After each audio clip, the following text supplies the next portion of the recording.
ഹബീബായ മുഹമ്മദുർ റസൂലുള്ളാഹി സ്വല്ലല്ലാഹു അലൈഹി വസല്ലമ തങ്ങളുടെ പേരിൽ നമ്മളെ ജീവിതത്തിൽ ഒരുപാട് സ്വലാത്തുകൾ നമുക്ക് വർദ്ധിപ്പിക്കാൻ കഴിയും. ആ തങ്ങളുടെ പേരിൽ സ്വലാത്ത് ചെല്ലാത്ത ഒരു ദിവസം പോലും നമ്മളിൽ നിന്നുണ്ടാകാൻ പാടില്ല. അതിന് നമ്മുടെ മനസ്സിനെ നമ്മൾ പാകപ്പെടുത്തിയെടുക്കാൻ കഴിയണം. ആ ഹബീബായ തങ്ങളുടെ പേരിൽ ഒരു ദിവസം 100 സ്വലാത്തെങ്കിലും ചെല്ലാൻ നമ്മുടെ മനസ്സിനെ നമ്മൾ പാകപ്പെടുത്തിയെടുത്തിരിക്കണം. ആ സ്വലാത്ത് ചെല്ലുന്ന സമയങ്ങളിൽ തന്നെ സുബഹിയുടെ സമയം അത് മറ്റെല്ലാത്തിനേക്കാളും ശ്രേഷ്ഠമായ ഒരു സമയമാണ്. അതുകൊണ്ട് സുബഹി നിസ്കാരം കഴിഞ്ഞാൽ സുബഹിയുടെ സമയം ആ മുത്തനബിയുടെ പേരിൽ ധാരാളം സ്വലാത്തുകൾ നാം വർദ്ധിപ്പിക്കണം. അല്ലാഹു സുബ്ഹാനഹു വ തആല അതിന് നമുക്ക് തൗഫീഖ് നൽകി അനുഗ്രഹിക്കുമാറാവട്ടെ.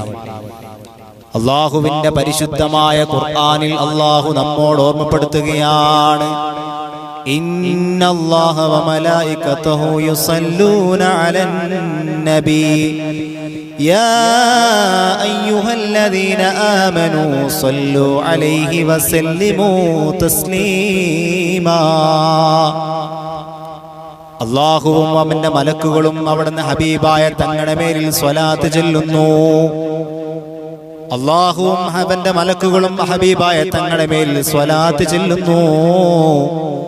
അതുകൊണ്ടോ സത്യവിശ്വാസികളെ, നിങ്ങളും ആ ഹബീബായ തങ്ങളുടെ മേലിൽ സ്വലാത്ത് ചൊല്ലണേ. പരിശുദ്ധമായ ഖുർആനാണ്. അല്ലാഹുവും അല്ലാഹുവിന്റെ മലക്കുകളും ഹബീബായ തങ്ങളുടെ പേരിൽ ധാരാളം സ്വലാത്തുകൾ ചൊല്ലുകയാണ്.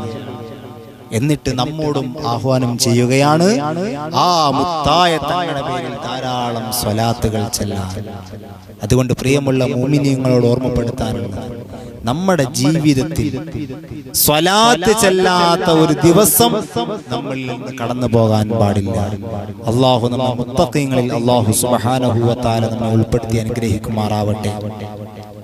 നാളെ ശഫാഅത്തിന് നമുക്ക് എല്ലാ പ്രവാചകന്മാരുടെ അടുത്തേക്ക് നമ്മൾ പോകും. എല്ലാ പ്രവാചകന്മാരുടെ അടുത്തേക്ക് നമ്മൾ പോകുമ്പോൾ അവരുടെ ആവലാദികൾ പറയുകയാണ്.